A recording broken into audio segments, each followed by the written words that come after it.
So we have an exciting one today. We actually have the head judge himself from ATC talking today to you about the ATC Florida event. So stay tuned and locked in while we dissect ATC Florida. Stay tuned.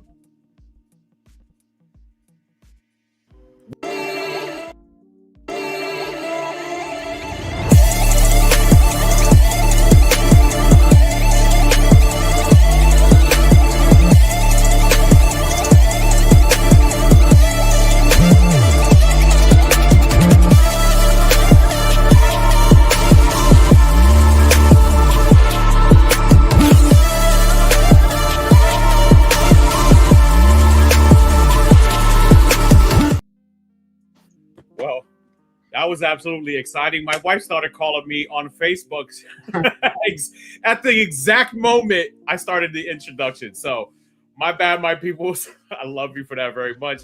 But once again, as always, we have the wonderful host, Mr. Regal, and Jake himself. And we have an amazing special guest today.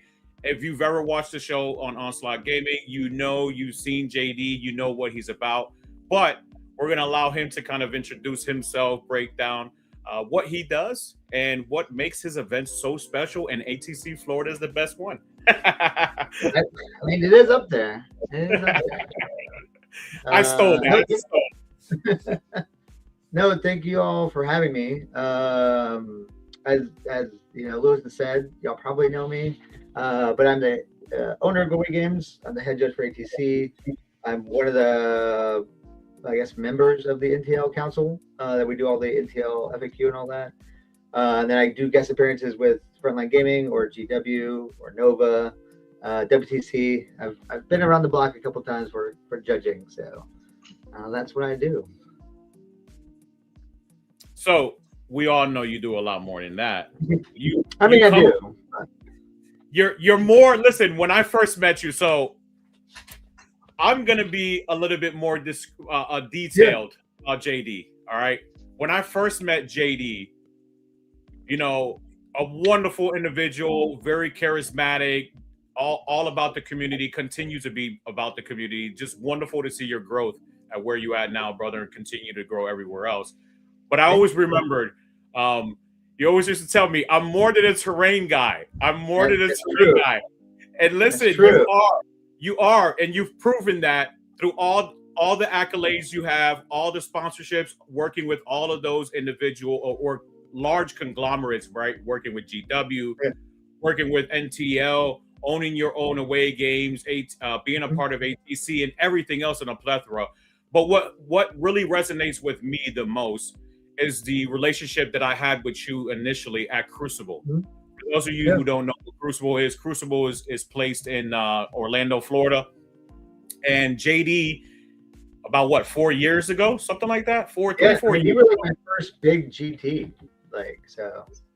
Yeah. So I wanted to tell you, because I don't think I've actually mentioned it to you, but thank you for allowing Crucible and us to grow to the level that we are now because of what you did for Crucible. And that was fantastic. So I wanted to say you were a big part of my growth as well, man. So it's great to see you and how you're doing, and happy for everything that's going on my end as well.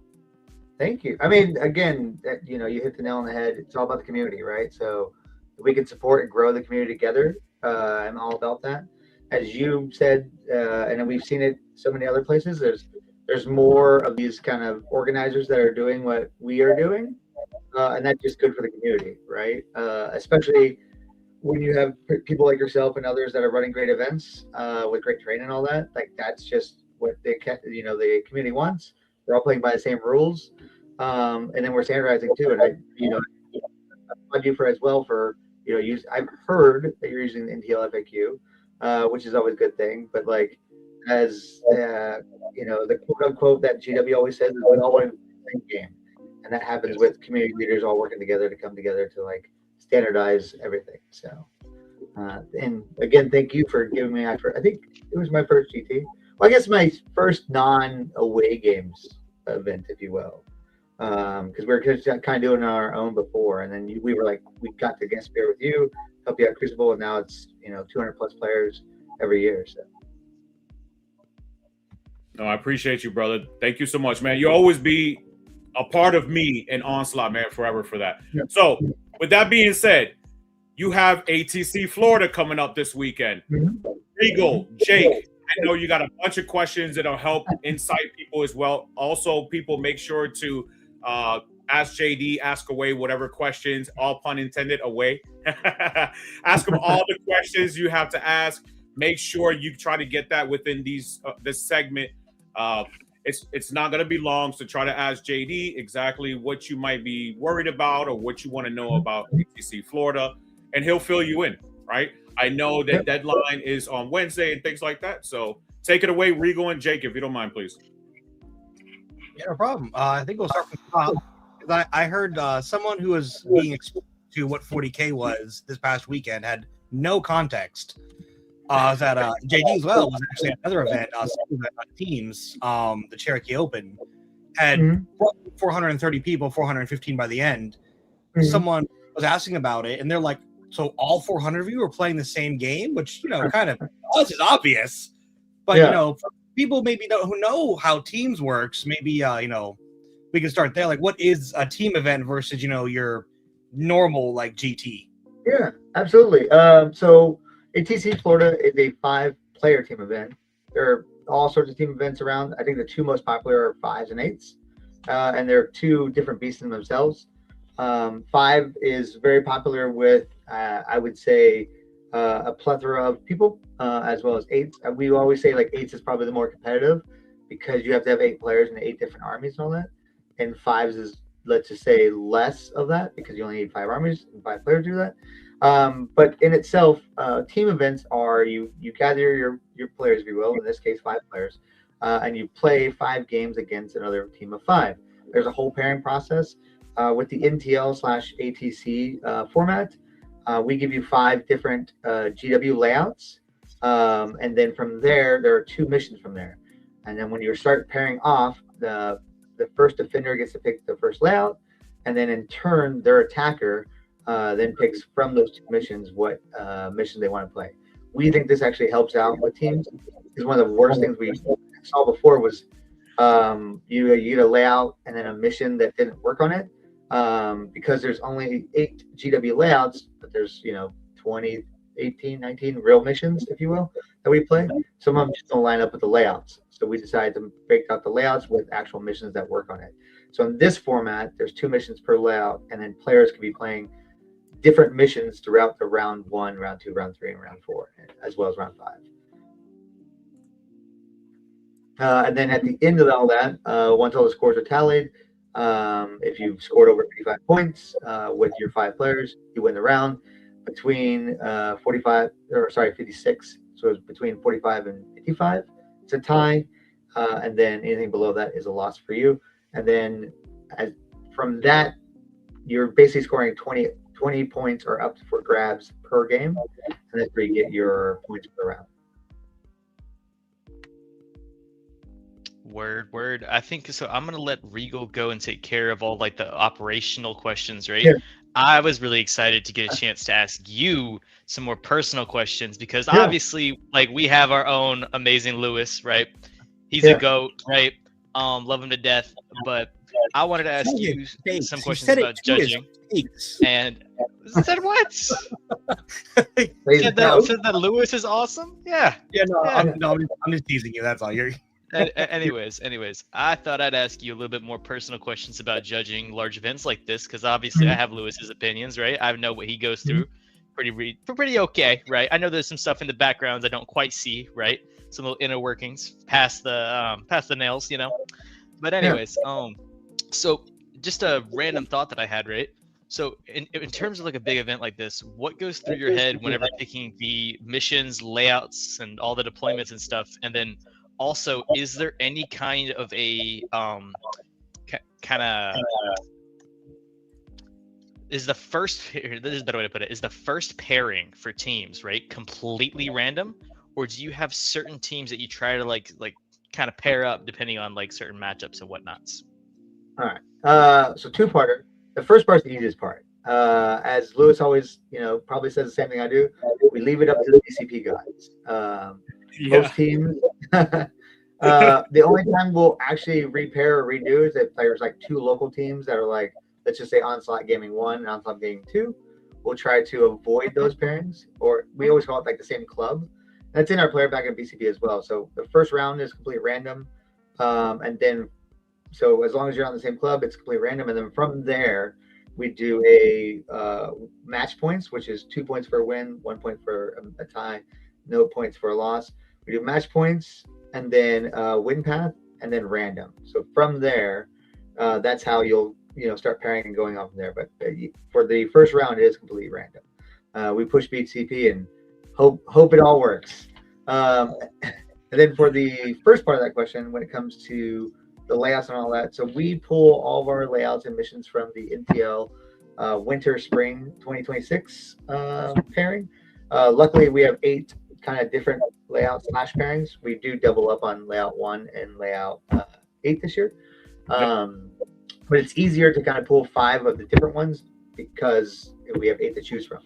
And then from there, I will give you like a little tidbit behind the information. We always try to do like one open one and at least one closed one. So one melee, one shooting one. Layout 1 is probably the most balanced layout, and it's usually in there as well. So now you have one layout that's literally 50-50 across the board, one shooting, one melee, and then we kind of decide what we want to do for that event. Again, luckily for us, we have 3 or 4 ATC 5-player events this year, so we can test out one for for Florida. We have ATC Carolina coming up. We can test out those. We are partnering with Frontline Gaming to host our last one in June, and then we can gather all that information and decide what worked and what didn't. The only oddity this year is the fact that we have 11th edition coming. We all don't know when. So all these missions are kind of like leading us up to 11th. So after that, we'll have to reassess and all that. So usually we have a whole season, 6 to 9 months or 6 to 12 months of all these missions to test out and find out what works. But in this case, we're just kind of waiting until 11th and go from there. So. Gotcha. So that's the sweet science behind it, and I love it. I love when Jay breaks it down too. That's actually, if you've ever been to my team events, I defer to JD when it comes to like the mission packets and layouts and things like that. You'll always see me kind of emulating exactly what he's doing because they break it down very, very well. They know exactly what matches work best. So. Yeah, and I mean, again, behind the scenes for the winter, spring, if you will, 2026 mission, we reached out to about 5 or 6, maybe 7 teams. We reached out to a couple TOs and all that, and kind of got their opinions on what was working, what didn't, and even like what missions paired well together. Because like my favorite right now of all the pairings is layout 8 with Purge and Terraform on it. Because there's that moment where you're like, oh, I'm playing against, let's say Eldar. I want to go, Purge, or hey, I'm also playing something and I want to go Terraform. These two games are very different in the sense of one's all killing and one's just kind of holding objectives. But I do like that pairing when it comes to that. So. Very occasionally, you get thrown on layout 8 hidden supplies against Great Knight's Warpbane. Very occasionally. I will say like hidden supplies or Scorch were the two that like. We were debating on like only having one of those in there, but we didn't decide to have that both. So I think they're probably the two most polarizing missions, if you will. JD, they don't like me trolling them when I use Purge the Foe on layout 8 for the last mission, for the last round. I grew up. It's me. I'm they. It's exactly me. I grew up in 8th edition. That's when I first started. So like that is old school 8th edition to me. So it's hard for me to go. I'll never have Purge in my mission packs because again, if you grow up with it, that's what you want to do. So, gotta love it. Anything else, Regal? You kind of want to break down, Jay? Yeah. So, I was going to add on to that because of the way the mission packs work for Chapter Approved 2026. It's not just the mission you're picking. It also changes what potential deployment you're going to be at on that table, which is another baked in layer to these decisions, which is cool and that makes for as a captain, like list building and putting a team together, very dynamic thinking of, it's not just Purge. Like, is it Purge Crucible or is it Purge, the table quarters? Search and destroy. Yeah. And I mean, so that's another thing we looked at. I think so it's weird because like to go back, and Lewis was kind of part of this when we all kicked off, is like the NTL has only been around for like 2 years. But it's been like different iterations. And there was one iteration where we did same deployments, but like different missions. And we were like, do people like this? Do people don't like this? And weirdly, adding the layer of deployment is another, as you said, layer to the puzzle, if you will. I think if every mission was like, these 2 search and destroys, 2 crucibles, it might not matter so much what the mission is. It matters some, but not as much. Because it might be like, I just can't deploy on search and destroy, or I don't want to do this. So adding a different layer of like, I'd rather, is it more important to pick the layout, or is it more to pick the 2 missions that I might be playing, or the 2 deployments of them I might be playing, which again is a good thing that we like. Yep. Question I always have, when we do these like pre-event shows, I did for a Crucible, I think I even did for ATC last year as well. When I go to events, I like to, hit up the judge or head TO, whoever, be like, hey, what do I need to prepare for, have my team ready for? Like, what can I do to, one, not get my team yellow carded or, penalized in any way, but also like just things to be aware of that isn't like, Army dice rules. Like, what can people do to be as prepared as possible? Well, Lewis will hopefully agree with this. The biggest one for teams is like time, right? Because you're allowed 30 minutes preparing, and then you have 3 hours to basically play your round. I don't think I've ever seen anybody ever take 30 minutes preparing. So you usually have a little bit more extra time. But for teams, all the penalties, like such as time and all that, are cumulative for the team. And so if in a single event, if you run out of time, you're only hurting yourself. In team events, you run out of time, you're hurting your entire team. And like the one thing we always harp on for teams, and especially time, I always talk about like in the first round is, if there's a warning, an official warning, and a yellow card, like 50 points off. Those all 4 can happen in the first round if 4 of your 5 players time out on time. So the big thing on that is taking care of time, all that stuff. The other thing that we always harp on too is ensuring that you're getting all your scores in correctly. Since last year's ATC, we've made a big note in our player packets, which we haven't had any issues with this at all in the events we've done so far. But once a score is locked in, it's locked in unless it's a flip score.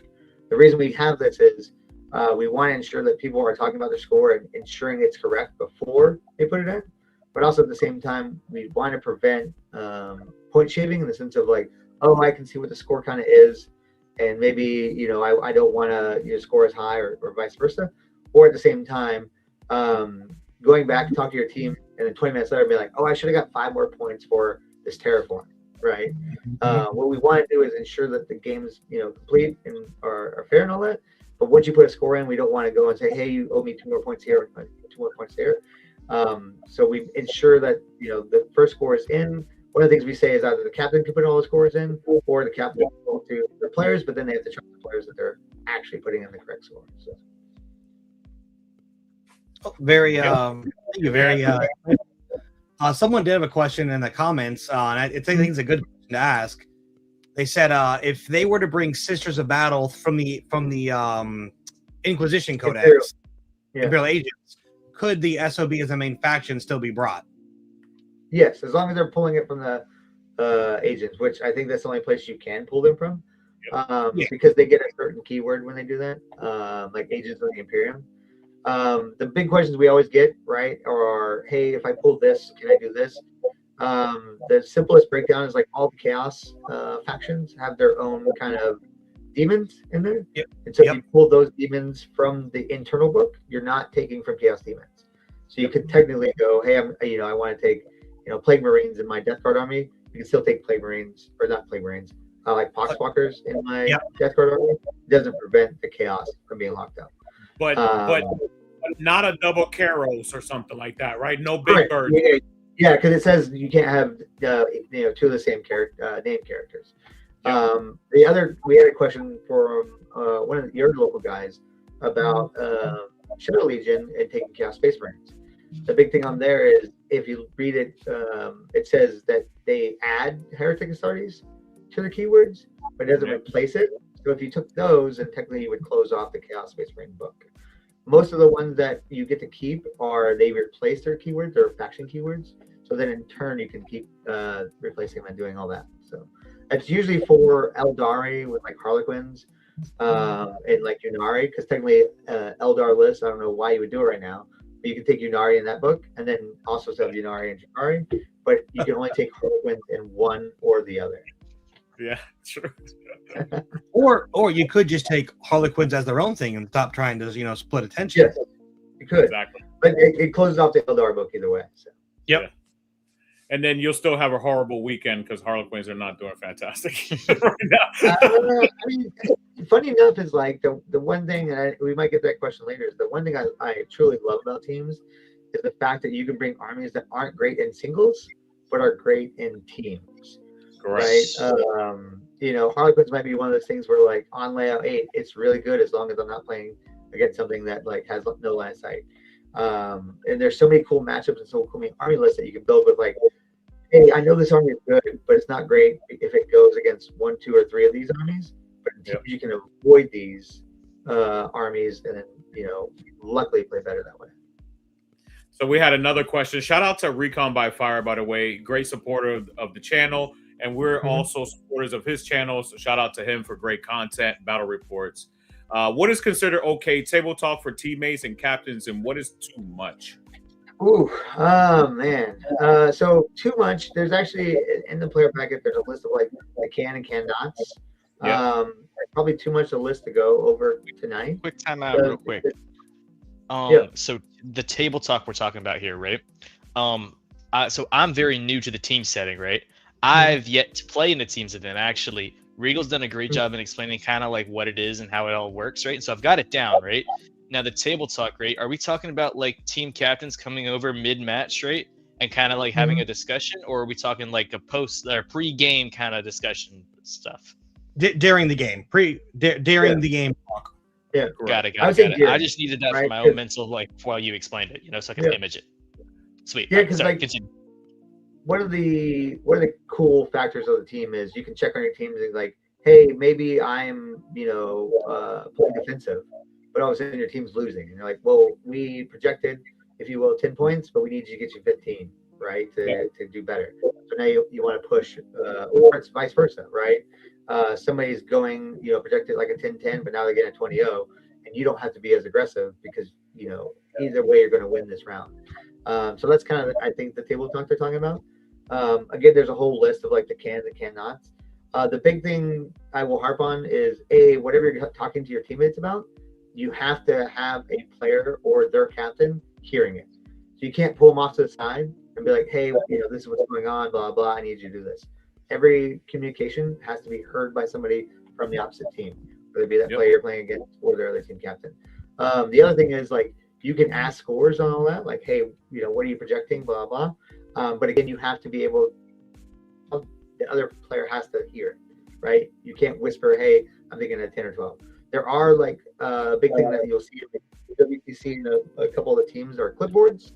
And in those clipboards, you can have numbers, whatever you want. You can show the clipboard to the opposite team. Hey, he's going to put these numbers. Turn the clipboard back around. He points to it. That is considered okay because you haven't communicated verbally or anything. You just said, hey, this is what I'm expecting. And so most teams have that stuff. But when it comes to like what the do's and don'ts are, there's a whole list in the player pack of like what you can and can't do. But I would always say like the two main things are if you're going to have communication, somebody has to be able to hear it. So you can't pull them off to the side. At the same time, if you're going to talk about sports and all that, you need to be able to project that to both the player or the captains, unless you're like using a clipboard. And for those of you too, living in the world, the year of 2026, you do not allow AI assisted any type of programming or anything like that as well. So for those of you who are aware, who are tech savvy, right? AI assistance is not a thing. I know for those of you, I don't know if JD is aware yet, if you've seen the information, but those of you who are usually in my area and just recently, I just showed the whole world in the community something that I gave out. So make sure to not use that at that event. That's not something for that event. It's if JD, that's not something that's produced for JD to approve as of yet, because it still has a lot of kinks that needs to be fixed. So yes, actually saw that today, Lou. Anything else like it? But yeah, Lewis is. Go ahead. As far as like the table talk and communication goes, right? I like how you put that, right? And honestly, like I feel like that level of communication is just the general standard for 40K as a whole, right? We're not playing a game of secrets, right? We're not trying to get like a leg up on each other, right? The whole point of like your games and your rules for your army, right? And your overall projection of your game is to be clear and concise with your opponent. Your opponent should, like, in my eyes, right, the ideal matchup with an opponent, right, is to have fun, right? Have a clear like visual and idea of what they can and cannot do, right? And then have some fun with it. Roll some dice, see what happens, right? But there should never be any kind of like I didn't even know that was a thing. You know what I mean? Or like you ask, hey, is there any way you can get over there, right? And they're like, maybe, I don't know. Yeah. And then proceed to like do it easily. You know what I mean? Yeah. But like clear and concise communication and very open book. I like it. Yep. Open clipboard, if you will. It's gonna be an amazing event this weekend. There are tons of people from Florida coming out, tons of people from Georgia. You probably have people all the way from like Midwest, Tennessee, Midwest. And then along the East Coast. So, and then I will give a quick announcement on that. Is we're at 23 teams, which means we're at an odd number. So if you know of a team that wants to come that hasn't come in yet, please tell them to sign up. And if there are 5 players out there that want to create a Merc team to help us out and be the ringer, if you will, by all means, let me know. The only caveat on that is like the Merc team or ringer team, so not playing, they won't get any prize support or anything like that. But if you do have a team of 5 players that want to come out and support the community and go from there. So. And you get 5 rounds of Warhammer 40K. Yeah. It's great for. Yeah, exactly what Lewis said. It's great for practice. Like if you're hesitant on team events, but you don't want to sink that investment, this is a perfect way to do it. And then also, like I know some teams bring 1 or 2 extra players. Like again, create that Merc team, and then help out the community and help out the event. Love it, Jake. What you got for us, baby? I know you haven't been to a team event, so we're still trying to make sure you understand exactly what it is. So when you get into your first adventure, whichever it might be, you're going to enjoy yourself. Oh, dude. Like I mentioned earlier, Regal did a excellent job. Tell me about it. I'm really quick on like absorbing it. And once I figure out like how and why it works, right, I've got it down. Regal did a great job. I think I've got it all for the most part.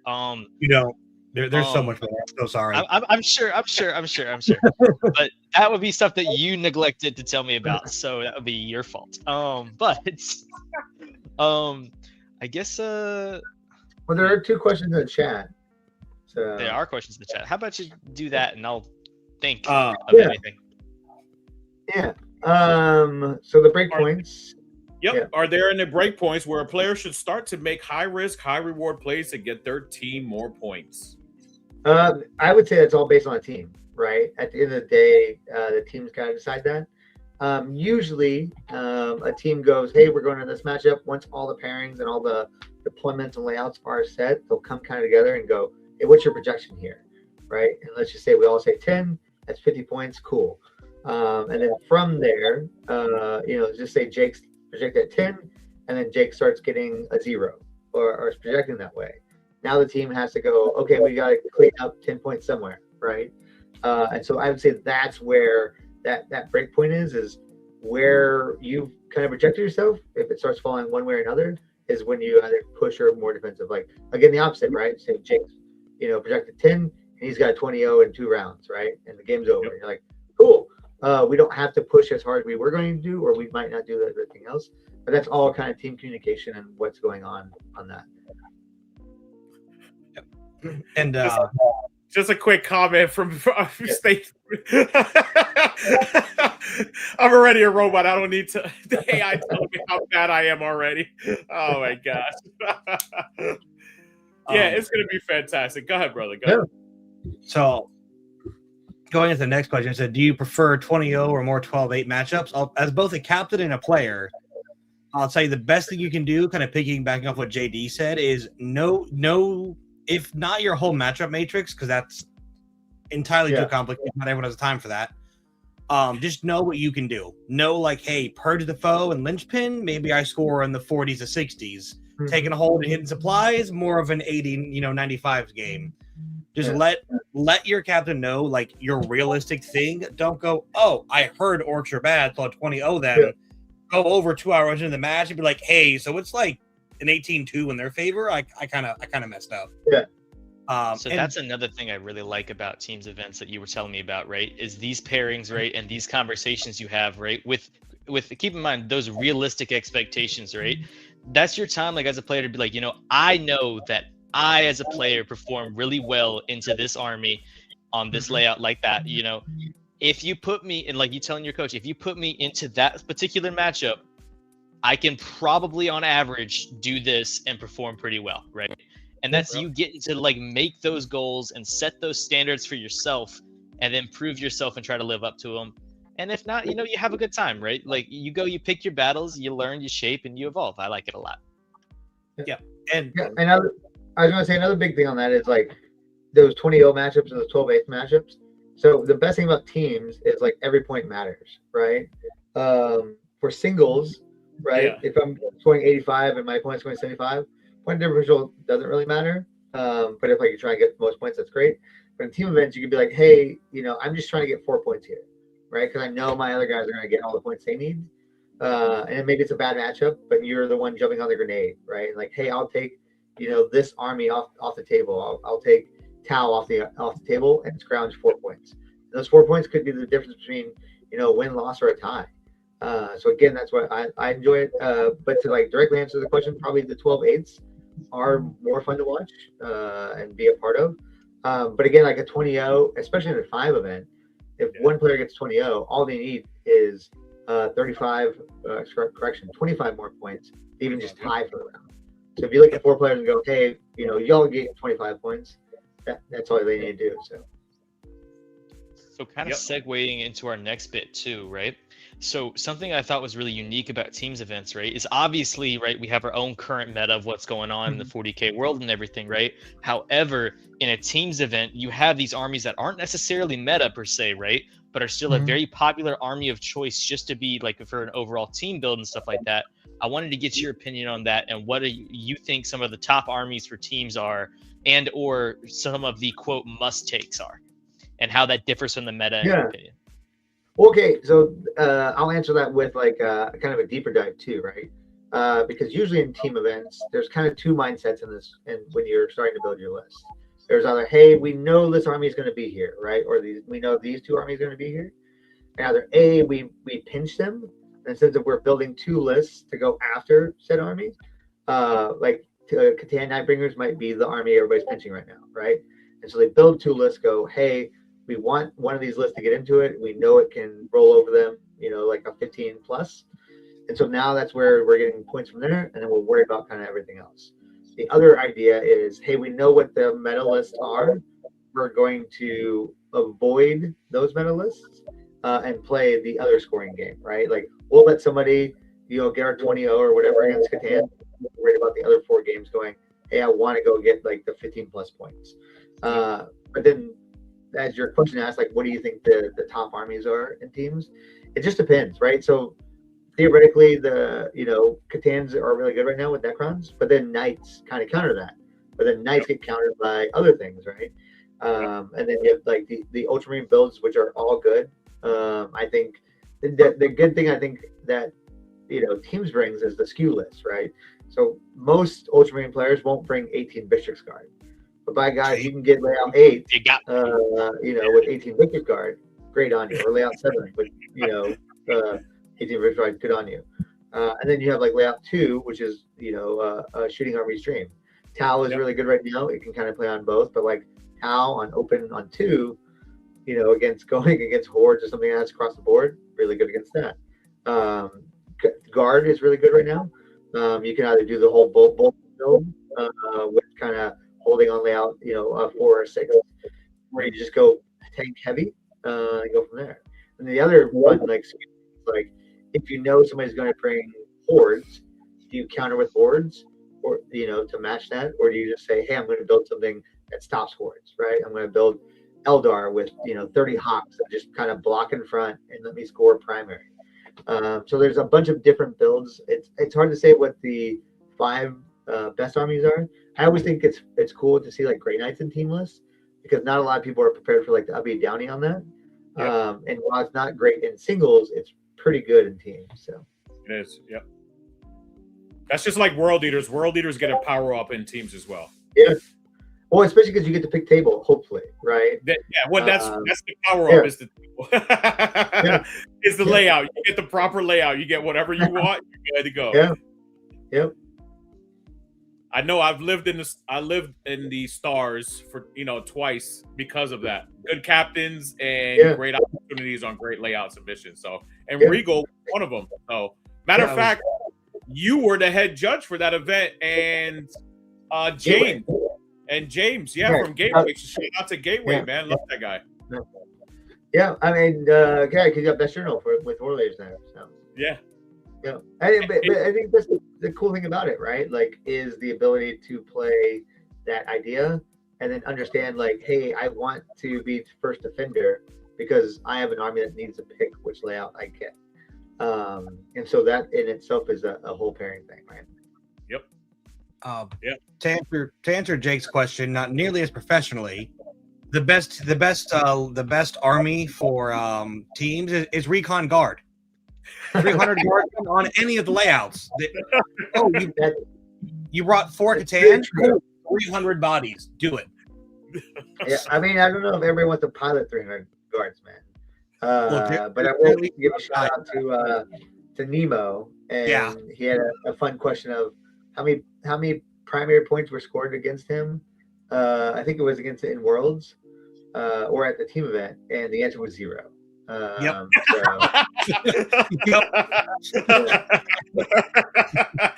It's true. It's true. Yeah. So if you want to be a hero for your team and also in severe pain for the next 2 to 3 weeks, Recon Guard, go. You heard it here. Yep. That's terrifying. I couldn't imagine the mental strain of like trying to be like, oh, did I pull the plasma out of here? This guy's last little thing. Like, dude, and then there's like 18 of them, and you're like, that guy's got 3 shots per body, and there's 8 of those guns, and then there's 3, but these ones hit on 3s. That was hit on 4.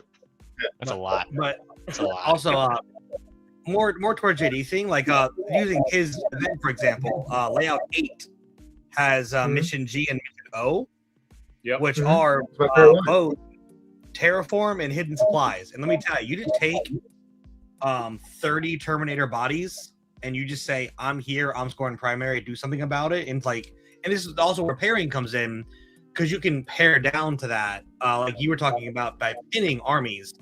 By be like, oh, your first defender is Death Guard. Well, do you want my Railgun Tau or my 9 Exalted 8-bound World Eaters? And it's like, well, we don't want either one of them. We'll take the Tau, I guess. And then you can kind of force it down. And that's the pre-game to the actual games, and where those pre-event talks with your captain and be like, hey, and I mean, and to use it in a good connotation, list tailoring is actually brought, like JD was saying, also known as skewing, is encouraged. Yep. Like a top player can just go, oh yeah, here's wow, they think I'm bad on layout 8. Well, actually, I'm just going to be red cadre, and since I have to be within 9 to shoot you on most lanes anyway, but blam, better shooting. Not worse. Listen, I think it was Nick Nanavati who brought like 3 Tantalus to ATC Tennessee like 2 or 3 years ago. It was crazy. Yes. That was the same year I won Best General with Orcs. It was like 3 or 4 years ago. Yeah. And that was the same year. I remember that vividly because that was when I won with Orcs. And I remember the 3 like large, just stupid large boats him just like jumping out with grotesque or something like that. I was just like, this is a spectacle. That's This where is he ended that. Fight one night.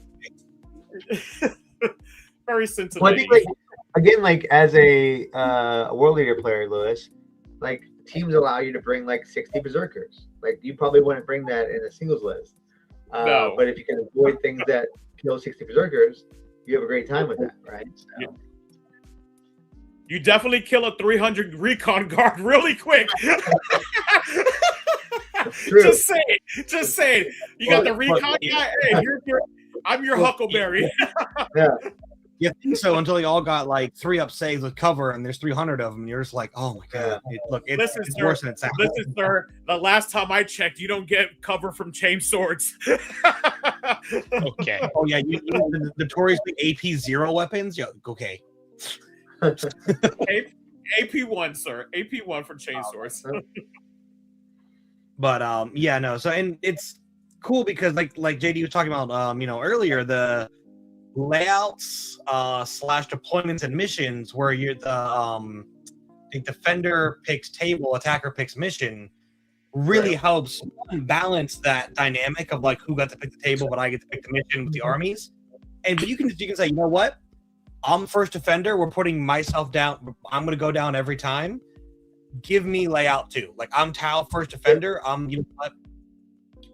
I'll play Kayun because whoever put in probably doesn't want to be aggressive. Yeah. And then by turns 3, 4, and 5, when we have to play the game, you know what? And again, that's just, or someone can be like, I'm Monka. They might hide from me, but I'm going to go to them.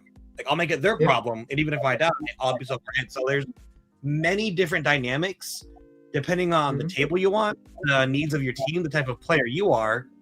And like Lewis said, for world eaters, can they really shine?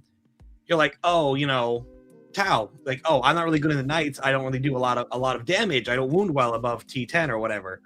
Okay, you don't gotta play knights. We'll have our knight player or the night bringer and the void dragon guy fight the knights. You go kill the medium toughness armies. Yeah. You can just do that. Like that's again a pairing and like the team like cohesion design before the event. If you can't tell that's my favorite part is the pairing process and building a team. I mean, I just love teams. Like I think, Yeah. It's weird to say. Like I know the game's not built to play teams, but everybody's kind of embraced teams, or a lot of people embrace teams. And now, if you took a poll, a lot more people enjoy teams because of all these dynamics. Like it opens up the game more, and it even opens up armies more. Again, like we talked about earlier, it's like there's armies you might not play in singles because you just might not have a good experience with them. But in teams, maybe it catches people off guard, right? Maybe it it's something that bodes well if you get to pick a layout or a certain mission.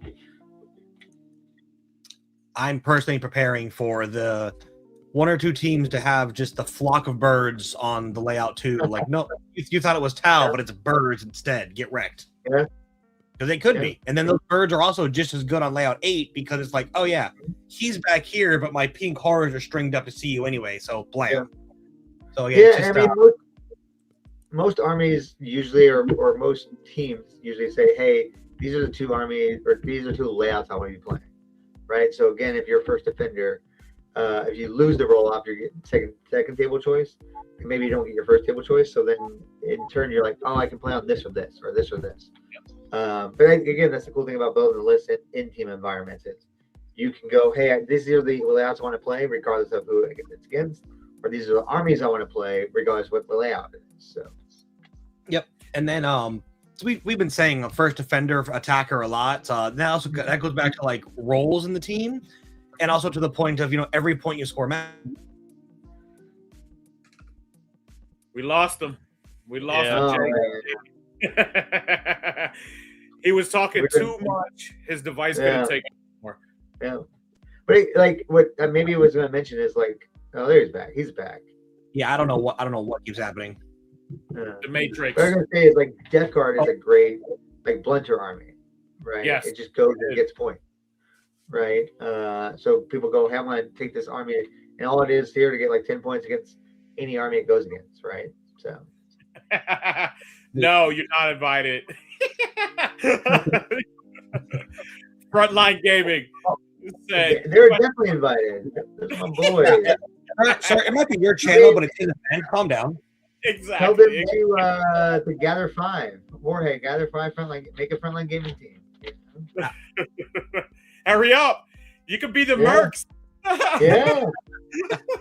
I mean, I don't think most of them are flying in from Vegas, but Jorge's not that far. Oh, come on. It's for Yeah. fun. Yeah. Shout out to Frontline Gaming. That's what we should have done is like left them in here, let them just go down to Florida, play the team event, then flew out of there.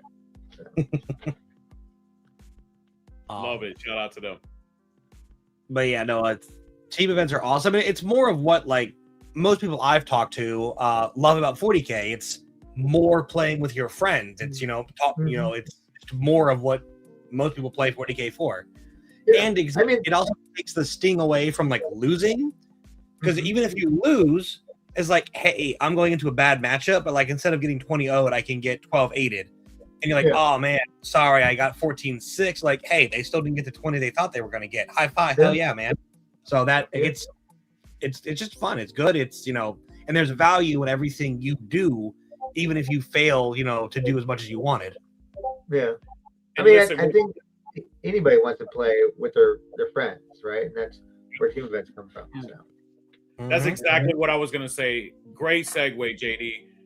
Camaraderie, the opportunity to spend time with your friends, meet new friends, go out there, just see what's going out there in the world of 40K, and really enjoy yourself in a team aspect. It's really nice when you have a great team captain. You can kind of break everything down, understand your proper missions and layouts, and you can articulate things. Someone has some feedback on there. But yes, like that. It's just great. Team events are absolutely amazing. Mm-hmm. And I will say, what's Jake saying? Much love. Oh, thanks, Jake. You're the best. Yes, more team events. More team events. Well, Can we do a 16-man team event one day? Like a 16-man something just crazy? No. I'm gonna put him on blast. If I'm not back in 2 weeks, you guys know why. It's a football team. I shared the most chaotic idea with him, and he shut me down. A team event that's doubles format. So it's a 5-man team that's 10 people and 1,000 point list. The JD, that was his reaction. Yeah.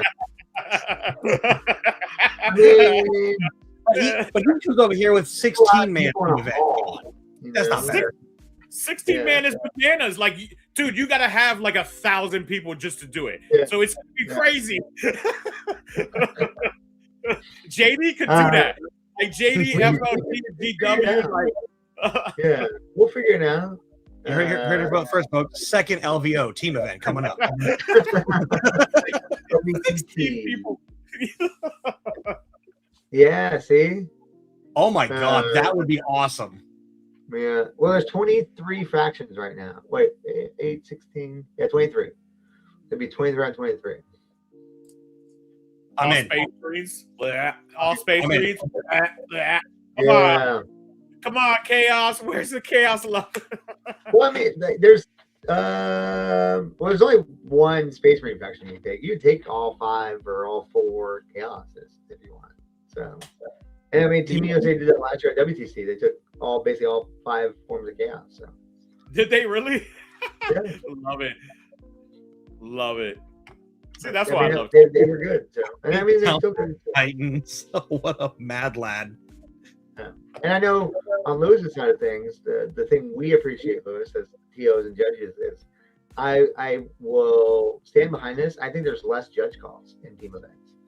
And I think it's because you're playing next to your friends. And you're usually playing against teams that you might know. And it's easier to turn to your friend and go, hey, how's this stratagem work? Or like, how can I do this? Like, it's easier to ask these questions when you're next to your friends than it is like, a group of strangers where you're like, oh, I have to call a judge because I don't know who's unless am I right. So. True indeed. Oh, as a captain and as coming from an event that was pretty good quality of player pool. Like they were tough matches there and some very high caliber players. Like down like into the 30s. Yeah. Yeah, Cherokee is amazing. I have never been, but I've heard nothing but great things. I'm always working. I'm always running an event. I'm kidnapping them next year. I'm blacklisting the weekend for Onslaught events, and I'm dragging them away. But what I was gonna say is, if nothing else, and it should be much more, but please read over your rules. There were so many opponents I played that I had to like, hey, your rule does this too, and they were all like, they were like, no, I've been playing all this way forever, and they go and look, and they're like, oh god, and it wasn't they were cheating, it was that they were shorting themselves on what they could have done, and I'm like, God, please just open your codex. It's right there, I promise. Well, go on the app. Don't read the codex. That might be out of date. Well, that's the beauty about 40K, right? We have a variety of different level of players. And team events, I've seen as of recently, JD can attest to this probably as well. You see new players coming in for their first tournament to a team event because it's less intimidating than like a GT where you're going by yourself. Yeah. Right? Yeah. I mean, that's what we always say, like, fives is like I don't want to say the introductory, but like the startup teams, in the sense of like, it's easy for most local game stores or local teams to go, I have, 3 friends, so I just need to find a fit, right? Yep. And that's the way that, some of these bonds happen. Like, again, some of these teams might find other teammates later on, like, oh, I played from here. Oh, I didn't know you were here. And they gather this team after the team event to do even more teams together. So I think it's a better, environment to find closer players to you, but also at the same time, like, the community itself. The social commitment aside, 8-man teams are my favorite because once you get past five, maybe even 6 teams, or I don't know, into 6-man, like once you get past 5 armies, you really start like reaching into the dregs of like, oh, singles, this would be a death sentence, but in an 8-man, we could actually like leverage this for an unexpected like 15-5, and you get some really cool army appearances. So yeah, it's I agree. I think 5s and 8s are like children. You can't pick who your favorite is. Especially since I run 5. Run 5 and 8. 3s are not my favorite. We'll just say that. But I have no interest in 3. I think they both have merits, right? Like you said, like there's 8 armies that can compete, and the pairing process is a little bit different in 8s. But when it comes to 5s, it's like easier to make a team. And there's, I don't want to say there's double amount of 5 events in 8-man or 8-player events, but there are more 5-player events than there are 8-player events.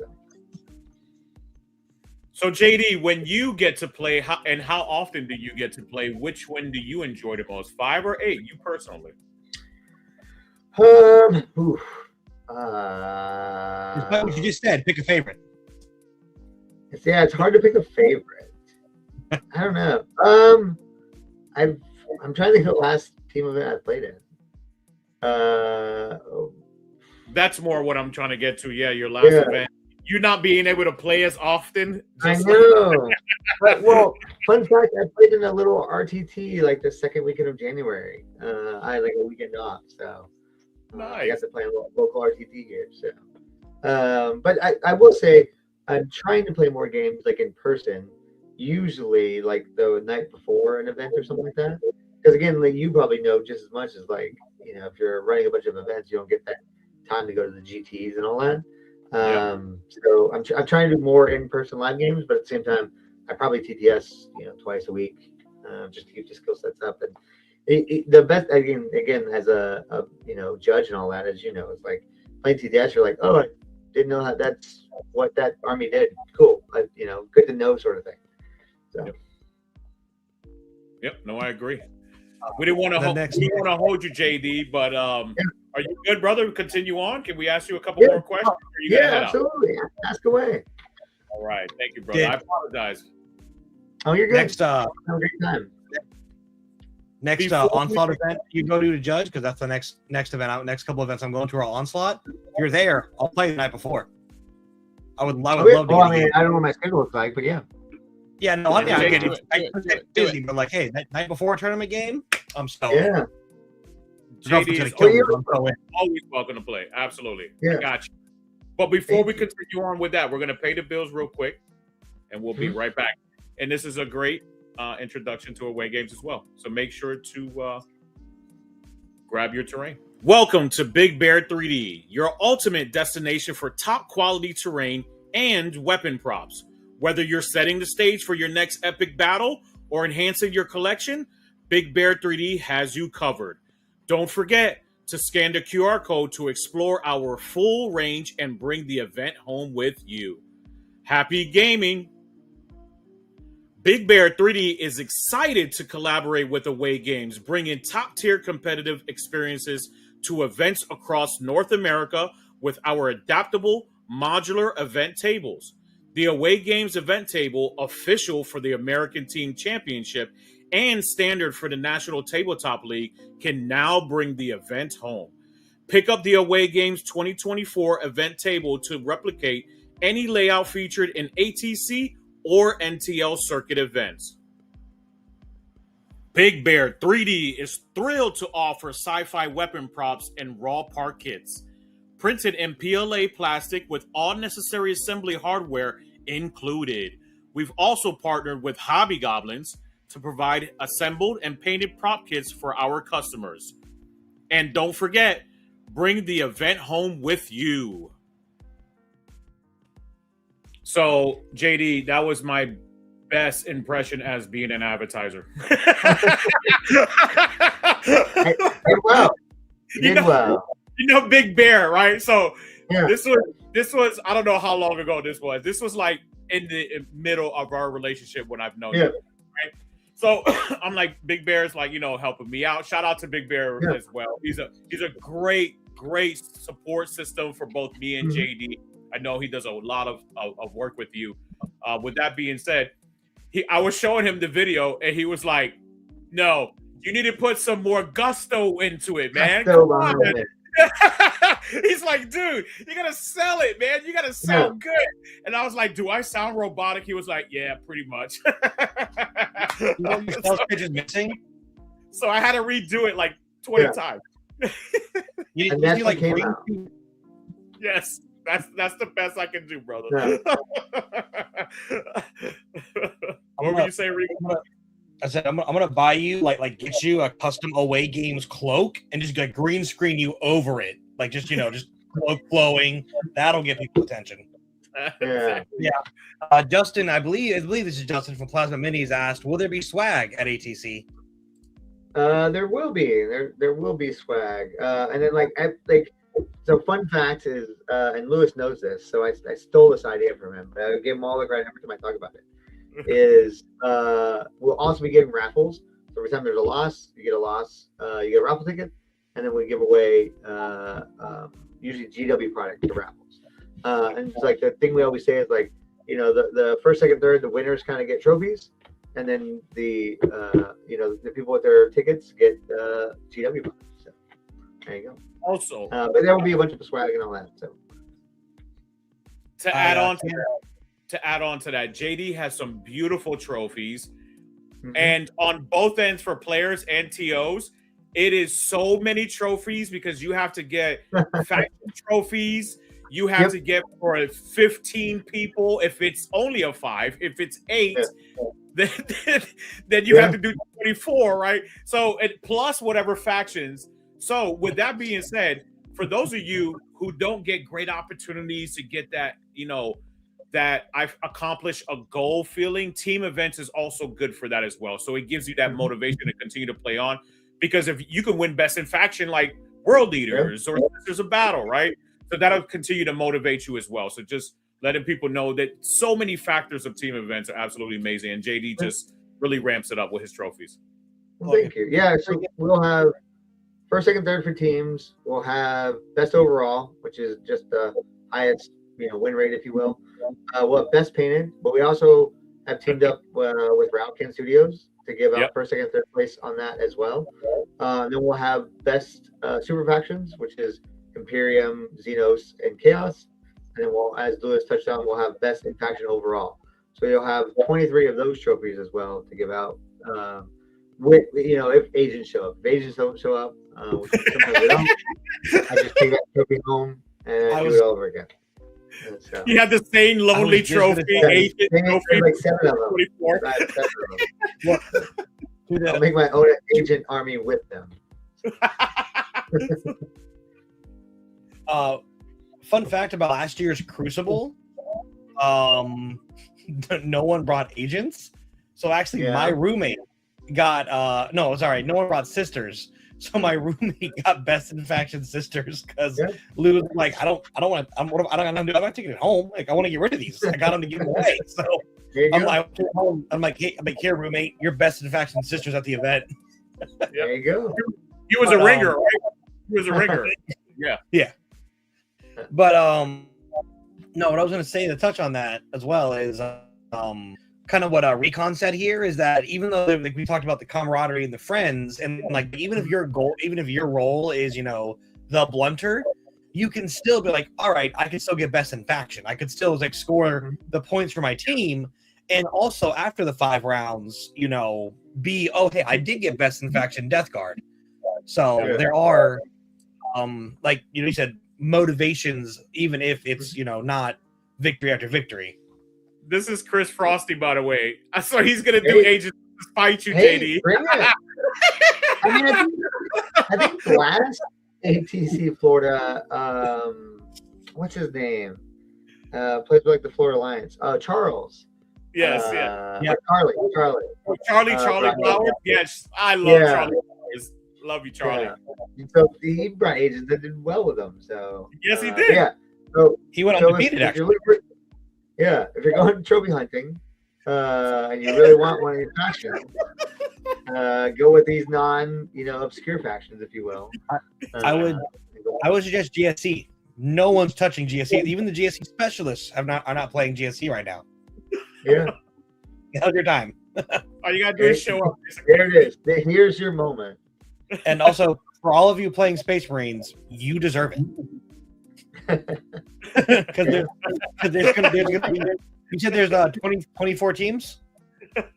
23 factions, and there's 23 teams. Yeah. Yeah. So there's gonna be 23. You're gonna be going against 22 other people because they're gonna be on every team. Yeah. Well, so I think Lewis and Onslaught's helping me out this week with our faction breakdown too. So list will be due. I love those so much. Tomorrow. Yeah, Yes. they're amazing. So list will be due tomorrow night, and then hopefully Thursday we'll open up list of faction breakdown, and then the best thing I think we do is we do pairings on Friday. So it allows teams basically a 24-hour period to get that first pairing in. But also helps us out too because everybody kind of knows where they're going and all that. But yeah, so Wednesday we'll have all the factions locked in. Thursday we'll have the faction breakdown, courtesy of Lewis and Onslaught, and then Friday we'll do pairings, and then Saturday will be the event. So. I'm excited. Y'all need to come out. If you don't come out this year, come out next year. It's absolutely amazing. It's gonna be a great time. Are we gonna do like a dinner on Saturday? We gotta do a dinner on Saturday. We gotta grab some food somewhere. I mean, we usually go to that Korean place. Remember we did that last year? Yes. By we, he means all like 98 of you or 96 of you. I don't even good. I mean, well, luckily that place that Lewis, christened and showed off, and like we've kind of gone back every year, has its own bar, has its own food, and they've been real kind to us. So like, and bars Banquet Masters? 8 o'clock. Banquet Masters, yeah. Oh, I'm so mad. I'm so mad. It's like 8 minutes from my house. Yeah. So Korean barbecue. Yeah, I think it is, right? Korean barbecue? Yeah, right down the road. Yep. Yeah, I'm excited. Jake, are you frozen? He's doing homework or something. Jake is he's list eating building. creatine. He's just eating creatine. Creatine. Caffeine. You're muted, buddy. Yeah, that's great. No, I'm here. I was typing up a list of some stuff, and also looking at some things. Look at the new towel. Is that what you're doing? No. The custodes. He's a custodes guy. No, guys. He's a Space Marine lieutenant. Talking about that, funny enough. All right, so JD, If you want to hang, yeah, it looks like all the questions are asked. If you want to hang tight with us, brother, you're more than welcome to hang out. We're just going to talk about Cherokee, the 40K meta. You're more than welcome to input your information, but I will leave it to y'all. I will let y'all talk about Cherokee. I was there. Yes, you were. For you as well. Yeah. It was my first. I will leave it with this because I know you're going to go to the Cherokee. It was my first Cherokee, and I was blown away. I've heard nothing but good things about Cherokee with the casino and the place and all that. Besides, like, kind of windy roads to get there, it was an amazing time. And like shout out to Frontline Gaming and all this is like it's the biggest event technically, on the East Coast because it surpassed Nova when it came to 400 plus players. They doubled their players from last year to this year, and it was amazing. And we're already looking forward to next year's for it. So shout out to Frontline Gaming. They put on a heck of a show. So. Shout out FOG. Mm-hmm. But no, I'll leave y'all to it. Thank you again for having me. If you have any questions, by all means, you can Discord me. Literally, my name is JD in Discord, so it's not hard to find me. And then, if you're a team looking forward to play, come on out. I have 5 mercs, take 5 mercs for odd numbers. What's up? I do have one more thing. Something that Lewis put out earlier, and I kind of wanted to, share on the show as well because hey, you never know who's listening. Lewis put out something about you guys are going to be there Friday after 4 or so, setting up tables, and so if anybody one, we'll be there at 1, but we'll take any support and help you can get. Yeah, so if anybody wants to go talk to Jenny or just help with the event, it's what, like 12 sets of 5 tables, 13 sets of 5 tables. It is 12 sets of 5 tables. That's 60 tables. Plus it's actually, and then it's 12, team match pairing tables. So yeah, I just wanted to share that. If anyone else, kind of didn't know, that put the call for assistance out there because it is a lot. Absolutely, I appreciate it. And then I will say the process goes faster because again, I think Lewis, you have the same as we have the same sponsor is War Games FX with their objective markers and that just makes everything a little bit faster. So again, we'll be there. Me and Lewis will at least be there by 1. If y'all want to come out, help out, set up.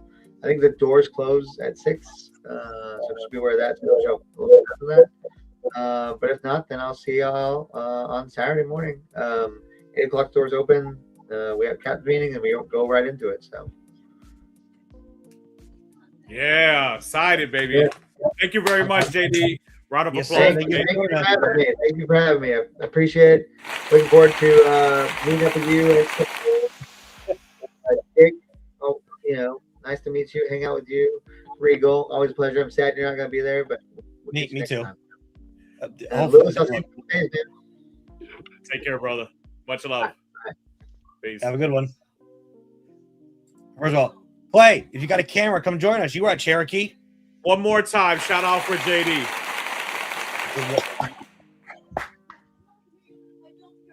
This is Stashman Clay is my road trip buddy who joined me and my wonderful fiance up to Cherokee and stayed with us.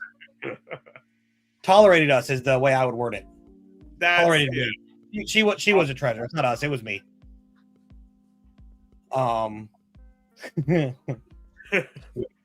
okay. But no, I also went to Cherokee. It's my second year going. I went in 2024. I didn't go last year. But no, it was my second year there, and it was oh my god, it was great. The casino itself is a maze because the floors, man. You go up to floor 3, walk around a curve on the hallway, and be on floor 2 to have to go back up to floor 3 to get to the actual convention hall. Yeah. And that's if you park on the right side. The first time I parked, because I thought I knew where I was going, like a man, I didn't. So it's a real walk. It's a real walk then. It is like a mile from the car garage, because how it works is there's hotel, casino in the middle, well, hotel, restaurants kind of where the casino and hotel merge, and then a long hallway to the actual convention center, which is where the event is. Yeah. And our first day we went and we spent longer walking from my truck to the convention hall Then it took us to drive from the Airbnb to the casino. It was a hike, but Wow. no, it was great. It was a wonderful event. And fun parking. fact, parking was awesome. Parking was like not even a problem. It was great. The cost. Didn't. Oh, nice. That's my favorite type of parking. Exactly. Yeah, it's only No, listen, I gotta ask because Crucible is like, it's brutal. Yeah. It's like $25 per day. Yep. No, it was there's valet parking or there's free parking. The free parking is either on higher floors in the car garage or in like a little side lot. I say little, but it's like a small Walmart parking lot. And even walking from there, it's like a 4-minute walk to the building. It's not even that bad. So it was good. And it's gorgeous. My God. If you guys it's so beautiful. It snowed the last day and a half we were there, which was great. Yeah. My first time ever seeing snow, so that was an experience. What? The girlfriend. Really? Yeah. I'm Florida born and raised. My lordy. You need to get out more, man.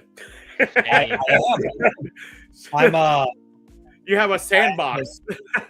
no, I'm just vamping until my fiance comments about something because she was there too, but she's not going to. She's shy. I'm just gonna call her out. And she's gonna yell at me later. It's fine. But no, it was a wonderful time. The event was great. 7 rounds. I played all 7. I had the wildest coincidental ride. It's like being at one of your events, Lewis. For those of you who don't know, Lewis loves to pair me into my own friends, not new people. I don't know why he does that. I was new. You were new. And then I went on to play not only Clay at Crucible after you, but also Matt from Almost Functional as well. And I'm like, I know you guys. There are like almost 200 of us here, and I get the 2 of you that I know. But that's No. the problem. When you have a small circle, that circle starts growing, and then you start knowing everyone, and you're playing against everyone you know at all times. You know what? It's fine, Lewis. You just need a better pool of players at your events. What can I say? No, something funny though. You ever talking about Clay popping in here? When I was frozen off like little Jilly Dad, a little typing, I was texting Clay about some stuff. We were talking about 11th and the new Custodes models and my desperate desire for some rules reworks. Hey, after this, I got a question for you. I don't want to. It's a bit personal, so I'm gonna dock shot on the air. But after I gotta ask you, Clay. Don't. We're getting to that. Calm down. It's very exciting, but please. No. So I had wonderful opponents. Is that Clay? Yes, Dash That Man is Clay. Clay.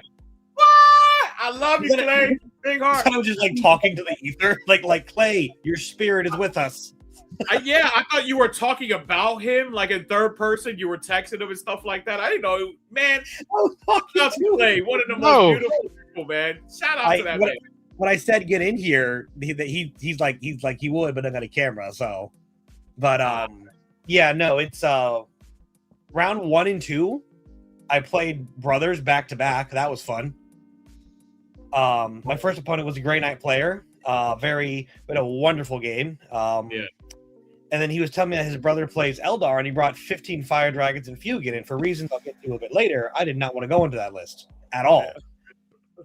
I'm having lunch, and Clay comes over to me, and he's like, "Hey, you're playing this guy with Fire Dragons." And I'm like, I look at the name; it's the same last name. I'm like, I swear, if I got the one guy out of 430 people, I did. So that was fun. My third match was into Tao, a wonderful gentleman who actually wanted to play the narrative, but I guess couldn't because it sold out. So ended up going in the competitive, and good for him. He was playing Montcott Tao at Trip Tides and a Railgun Hammerhead, and trashed me. That was fun. And he was playing the narrative? My lordy. Yeah, that's what I said. I'm like, dude, I don't think you need to. You got it. You're good. That guy woke up with Tao and just chose violence. Well, again, it was a super series of coincidences because I played him round 3. Round 6, he was Clay's opponent. Oh. Yeah. So that was fun. So he got the Tao. He likes Tao too, so maybe, it helped him out in retrospect. It did. Basically, their game went the opposite of how when I played him went. So it was good stuff. Good job on Clay. Nice. He navigated that matchup way better. Home. But I heard I heard he's still walking from Cherokee at the moment. We're getting from losing a bad bet. We're getting to that. Is that why he really doesn't have a camera? Because he's on the road right now. He's that was day one. They did it in a format I've never seen. They did it was 7 rounds, and it was day 1 was 3 rounds, and day 2 and 3 were 2 rounds each, which was actually kind of nice to get the big 3 events in a day out of the way first. Trying to think. Oh yeah, so day 2 I go in and I face off. My round 1 opponent is a Sisters player, and I play.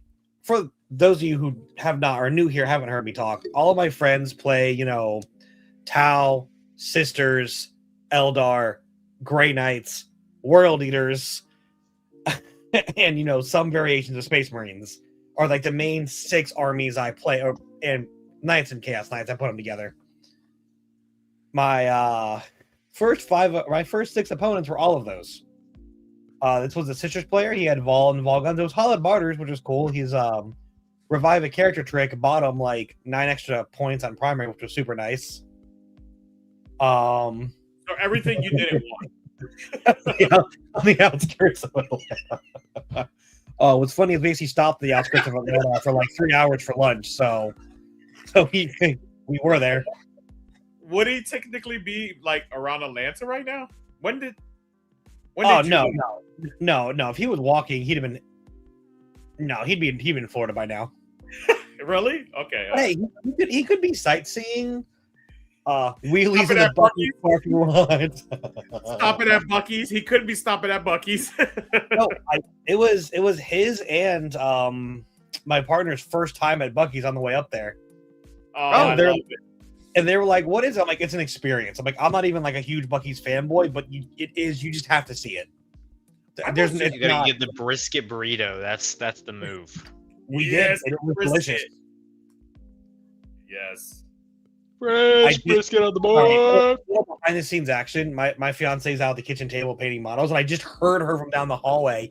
Yeah, it tasted really nice because her and my roommate, I assume, are watching right now. So Dude, I have no sponsorship whatsoever, but I run an event at Brooksville. Shout out to Neverboard Games over there, and the fantastic store they have, fantastic people. But right next to it, for my lunchtime, I end up going to Dickie's Barbecue, and man, their brisket is like mouth-watering, just falls apart. It's delicious. So go check them out. I'm not sponsored by them, but hey, if you're listening, we could be, right? We'll eat briskets on stream. Well, hey, look, you know what? If it's for sponsorship, I'll make the sacrifice. Protein! But so me and him had a great match. And my next match was into World Eaters, which I also have a plethora of experience into. Yes. Although he did have Angron, which was a nice surprise. Most cowards aren't running Angron. Cowards. Shame on that. The nails got a bite. We had a fun match. And up until this point, I just want to point out I have played Fugan in round 2, Vol in round 4, and Angron now in round 5. And I had to kill all 3 of them twice because Fugan got his 2 up, Vol had the strat spent to come back from death, and Angron got the 3 6s the next top of the next round after I killed him. Oh my god! And Lewis, you would have liked the guy. He was a wonderful guy. He was actually excited to play me because what my list was. Those of you waiting in suspense, it's coming. Keep watching. This is how we keep watch time going. That's right. It's crazy list, by the way. It is a nutso list. But no, when he rolled his dice, and I was doing my, getting my ready for my turn because I had top a turn. I didn't want it, but I got it.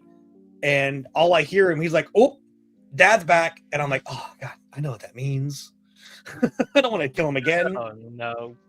But we also had all of my opponents were wonderful. They were fantastic through the highs and the lows of this game that we all play for some reason.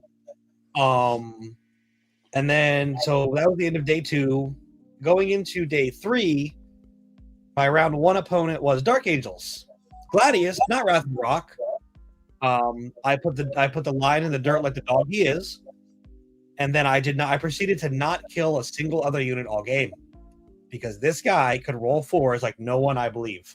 I put between his inner circle companions with Azrael and just a normal Terminator squad, not even Deathwing, just 5 normal Terminators. I put 13 rounds of shooting, hitting on 2s, wounding on 2s, and yet he lost like 6 models total over 3 turns, and I'm like, what is happening? So that was fun. We had a great game with that. He was a fantastic opponent. I got my got the crap kicked out of me. It was awesome.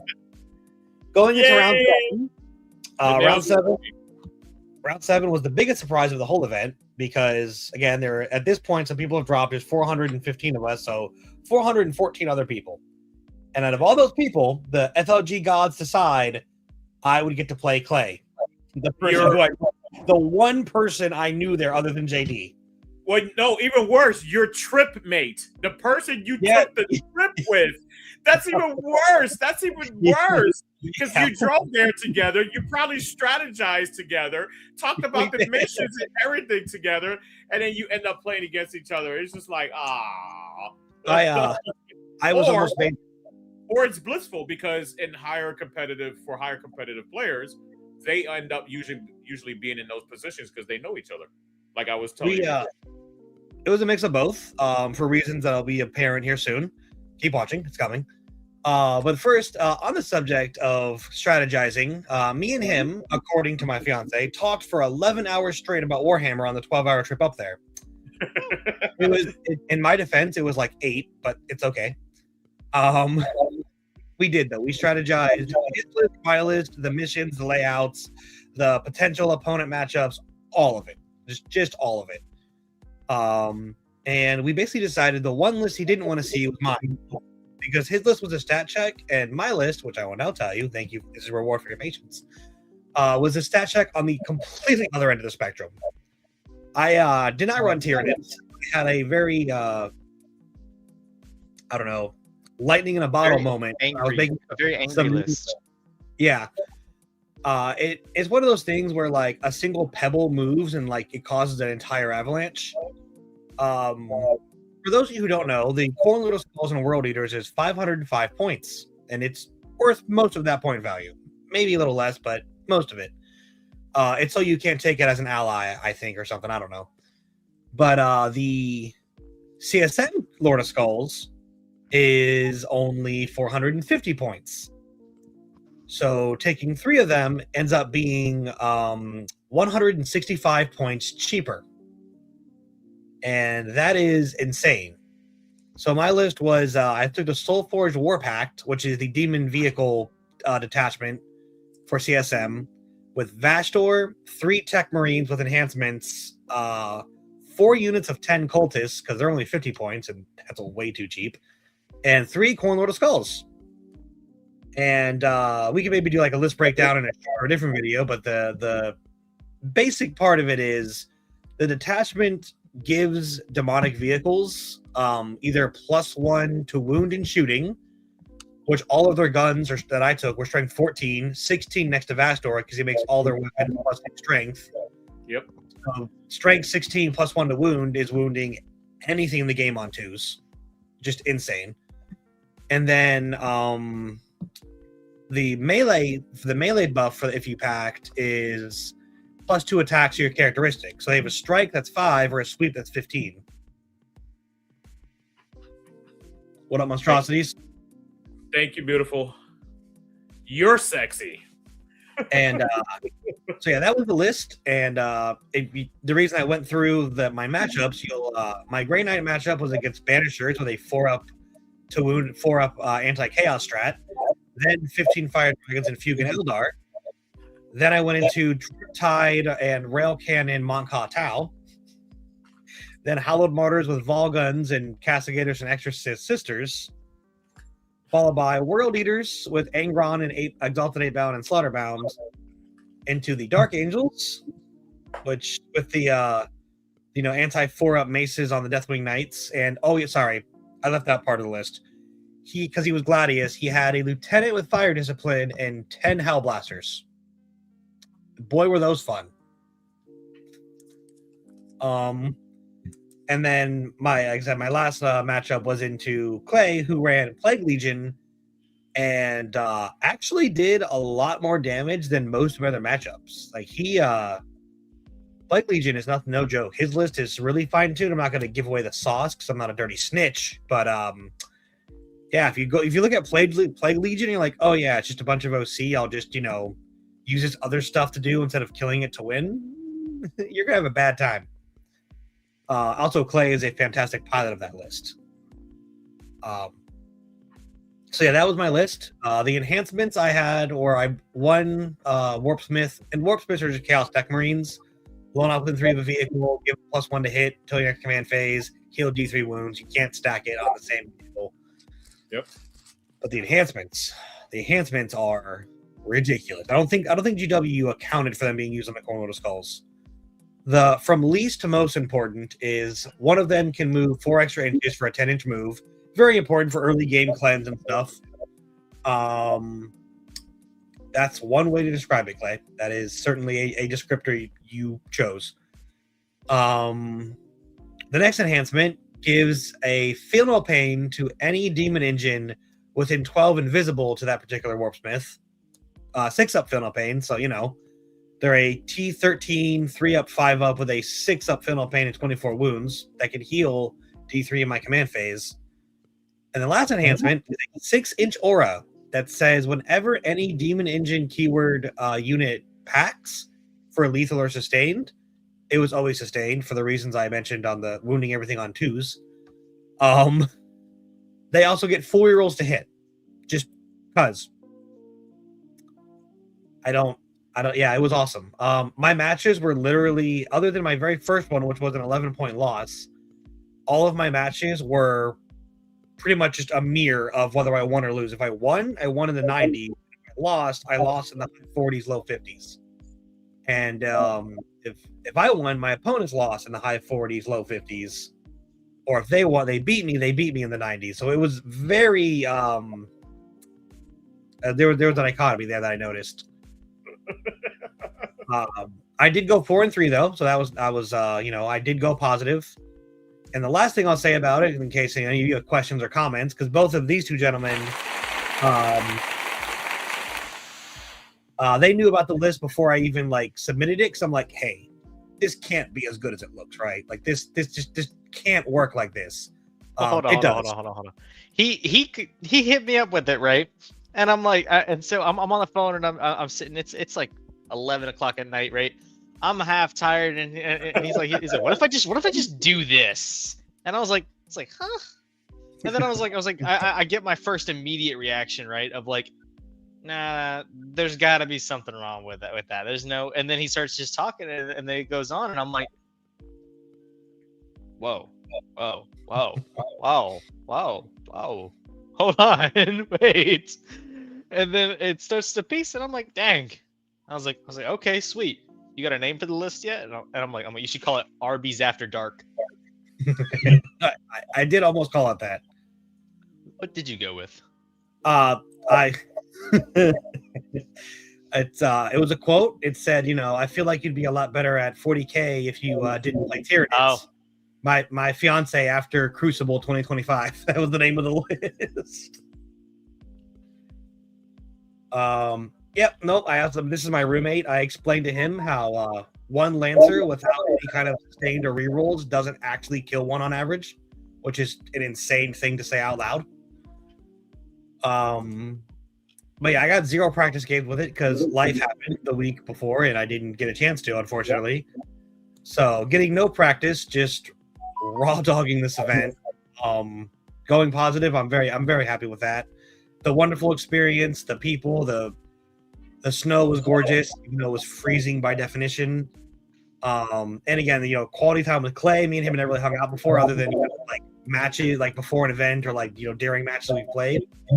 So that was awesome. The way back, we just discussed ways to modify his list. I wouldn't even say improve because his list is very, very fine tuned to what it wants to do. Clay's my goat. He is a wonderful gentleman. And he was very, very patient and gracious. On the way back, we had a couple of personal stops for myself and the girlfriend. So, and he was very accommodating. So many thanks to him. And next year I told him when Cherokee dates drop and I start making the plan, I'm going to be hitting up many people. I'm going to force, I told Lewis he can come on his own, or, I'm going to go to the boss and be like, hey, you and the family want to go to the mountains for a weekend? Yep. Dude, actually, snowing this year, they would have really fucking loved that shit. They would have really enjoyed that. Yeah. Woo! Let's go. We're so in. Also, I'm going to drag Jake because I feel like Jake would love it. He hasn't. Oh, yeah. Just let me know the date before I start creating my events in like September, October. Brother, dates don't drop until end of October, beginning of November. Just plan third weekend of February. Just don't put it on the third weekend of February. That's when it always is.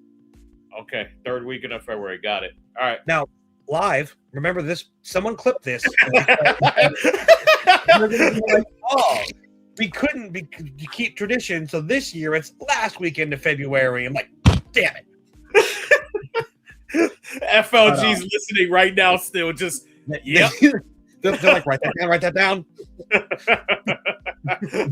But no, it was and huge shout out to FLG. I myself had a traveling malfunction and ended up needing 5 more cultists. And they came through great for that. That was wonderful. They did not have to. I could have just played at a deficit, but they, last minute accommodated, helped me figure out a solution, and it was so huge shout out to them. They ran a great event. Again, all tables were ready. Even the tables, as many of us as there were, because there were other games. There was Legion. There was Marvel Crisis Protocol. There was Age of Sigmar. And I even think there might have been Old World. So it was packed hall. It never felt like claustrophobic. You had to kind of go around people in between the tables, but like I could move myself and my cart pretty freely. So that was also super nice. The way they set it up, had it ready, and just the rounds, were on time. Everything was great. Huge props to them for managing so many events and such a big, the 40K competitive alone so well. You see, he did not know this yet because I had not talked to him because I was exhausted and then went to work. So this is going to be a fun conversation after the show. Oh, the other thing I wanted to say, huge shout out to the 40K community. I took a list that I owned exactly this many of the models for. I did not take any of my own models. I did not own any CSM, unless you very technically want to count Bellicor, but that's Shadow Legion, so we don't. Lewis let me borrow his Cornwall of Skulls, the gentleman that he is. Our good friend Recon by Fire let me borrow his Cornwall of Skulls. And then I don't know if he's a fan of the show, but he should be. Dan Piper, I believe is his name. Daniel Piper. Yep. He let me borrow Lord of Skulls of his for it. So and then shout out to the Hobby Goblin Club up in Jacksonville. They loaned me the Vashtor and 3 Warpsmiths I needed for the list. So, that was, I was very honored and humbled that so many people would trust me with their models and allow me the experience for this absolute monstrosity of a list. And if any of you are, underplaying the power of just raw stats and rerolls, go on, fire up TTS and just kind of play a game. Just like get one of your friends to script and be like, let me see what this can do. The shooting is kind of iffy because it's at the mercy of D6 and 2D6 shots. I killed everything I touched in melee. Like I said, the Lion did not make it through more than 2 rounds of melee. Oh, you getting called out online. While people were texting you to shut the ball man up on the stream, I answered that. My bad. Wow. But all right, no, so, I'm gonna shut up now. No, Cherokee was awesome. You talking about the running up a TTS game and just like doing some math out and stuff, right? I've actually on several occasions played a TTS game against myself. Yep. And I played like my 2 armies against each other, right? or I just messed around and threw another army that I can kind of like half play because I get the whole gimmick. Maybe I'm not the best at it, but I can kind of like pilot it to a normal degree, at least how I think it runs, right? And then I'll go and like if something super super unrealistic of like a result, right? I'll kind of like average out dice rolls too. Like I'll go and like see how things play out on quote average in my head, what I think should be average. You know what I mean? And then see how that goes. And I think it's kind of cool when you can like manipulate the dice rolls to then like be what you consider average, and then see how that actually like plays out. Like, kind of like a visual for it. You know what I mean? Yep. No, I do something very similar. And in my head, I do a lot of like, okay, if I move scout or I move or I advance, or like, oh, what is this unit's damage average into this unit? So it's very good. It doesn't make you better per se, like skill wise, but I will suggest that to everyone watching or something similar, because of what it does do is it makes you faster, and that is a valuable skill in and of itself, is being able to play well under the, like, if you can get a match done on average in 2.5 to 2 hours and 45 minutes, that means when you do get stumped by a problem or a situation or a dice variance that puts you back further than you planned on, you then have those extra couple minutes to reassess and like realign yourself, rather than just making more mistakes because you're trying to not get timed out. So monstrosities, right?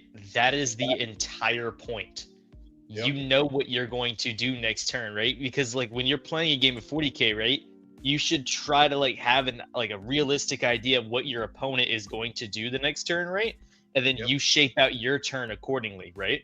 And so when you're playing against yourself and you know exactly what you're going to do the next turn, right, that's how you're able to really actually play around it, right? And I mean, yeah, you know what's going to happen, right? But you got to see how you're going to have to respond to it, right? And then it all goes in terms of like which side of your table went first, right? Does this army have to be the reactive, right? Or does this army have to be the one that takes the initiative? You know what I mean? And then like force yourself into those positions, and like it's crazy how it gets you thinking. Yep. Yeah, shout out to Miniature Monstrosities, by the way, too. He was texting me. That's who was texting me the whole time. He was giggling and smiling. I knew it was someone watching. Oh, and not just for JD. If any of you want to play this man, he does not get nearly enough games in. Hit him up and just bug him. Eventually, he'll find time. It might be 3 in the morning, but he'll find time. You pointed towards Jake. Jake? 3 o'clock in the morning? I'm up at that time. Thank you. I actually had to be up at 4 in the morning. Actually, look, no, you can't play Jake. That's his hot tub hours. You can't. Don't interrupt the man. Okay. That is my hot tub hours. Jake is playing 40K at 4 a.m. in the morning. that does. At like 6 a.m. But yeah, you joke. Like I think it was a couple of days before Crucible, I was sleep talking list builds next to my fiance. She's like, "Did you sleep at all?" And I'm like, "Yeah, I just dreamt about 40K all night." She's like, "So, even in my sleep?" Yep. Lewis is like, "I'm prescription for Regal, psychiatric assessment." She's like, "Nope." Got it. It's the wonders of ADHD. People don't worry about it. I'm fine. I was gonna send a wellness check and find a hive mind in the corner, just pulling the string. Yeah. So you have pluribus, little lip kiss, and they're all good. It's fine. And it's all over with. Yeah. So you had a wonderful weekend at Cherokee. What is your next adventure, Jake? What are you doing next? The camp. Woo! I am beyond hyped. Camp. The blueberries are getting really blue. They're getting really blue. Extra blue. Me and Copper Top Connor from our last stream, he was in the chat, right? He's my painter boy, and we were working together. We were painting together my blueberries, and I was paying him, of course. No unpaid labor, don't worry. And he found out this cool little blend of like these off-brand paints that he's got, right? And we got him a really, really bright blue, like almost so bright at my last RTT the other weekend, right? I got a ton of comments about how it was hurting people's eyes. It was that blue. And I was like, yes, perfect. There we go. Do not even look at my army. You're not worthy. But very, very bright blue, very, very bright white. It's going to be great. and I cannot wait to spend time with a bunch of friends at the camp. I can't wait to see Matt again from Almost Functional, and Clay. I'm hyped to see him too. And then hopefully I get a pairing against Clay. Coming for him. Shout out. He's getting I was just gonna say, don't worry, it's a Lewis event. We're gonna go on Almost Functional around like 1 or 2. It's fine. It's better. Yeah. It's good. It's good. I'm not even gonna look at whatever he's bringing. I'm just gonna be like, Ringo, put me in, coach. Let me get that. Let's do it. He said, "Yeah." You got team shout outs. Like we're playing one team, Almost Functional's playing another, but like you both just get pulled away to go play each other specifically. It's fine. Lewis will make it work. Yeah. Hey, He's love my Vindicators. And shout out to Clay and Matt too, because they've been trying to pull us in to do like an almost onslaught for Tennessee, the 8-man. If we want to do an 8-man in Tennessee. Clay was telling me about that on the way up there, and I'm like, if I had the time off, I would in a heartbeat. I would. Oh my god, I could do it. I'll be there. All right, I'm your Huckleberry. So that's 2. So that's 2. Oh, so sad. Why did I have to get sick? Why am I mortal?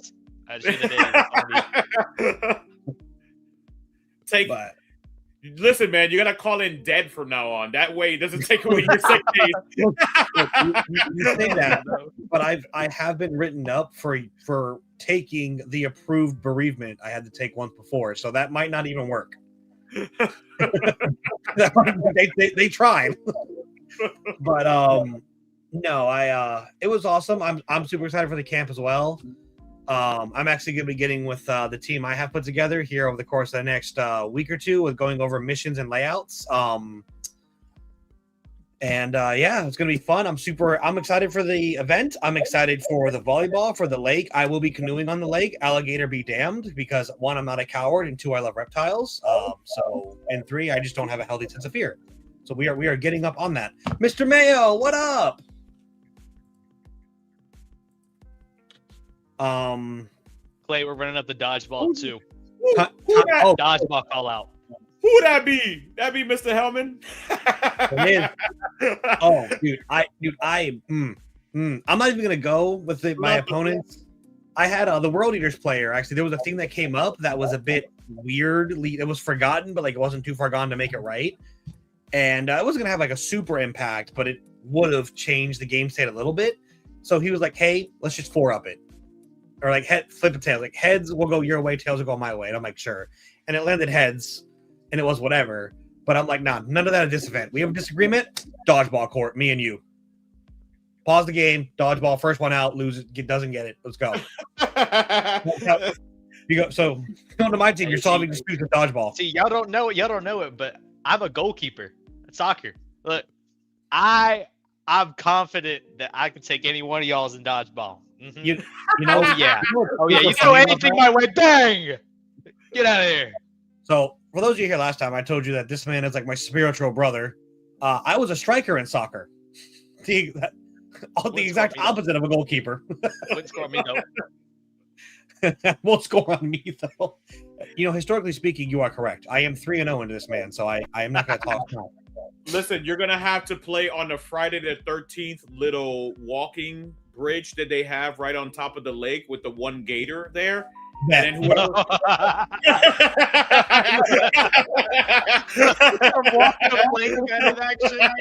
walk the plank.